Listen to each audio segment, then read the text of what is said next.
مصر عندها مشكله كبيره جدا في اوفر سيفنج اللي موجود في القطاع العقاري. الناس كلها بتشتري عقارات في مصر، اي حد بس مسافر بره اي حد مصر بيسافر مره مثلا تحديدا في الخليج بيرجع يشتري يستثمر عقار.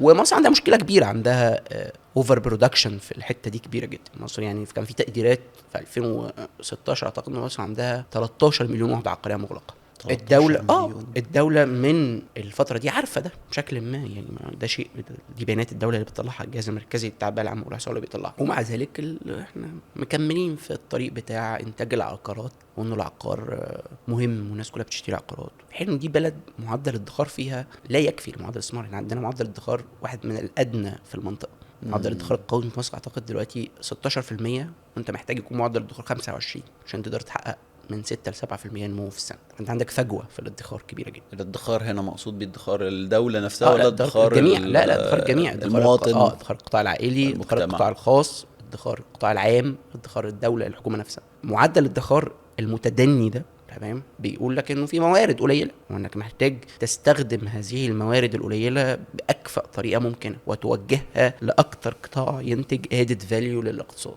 اللي هو ببساطه شديده يعني بالمناسبه يعني الصناعه.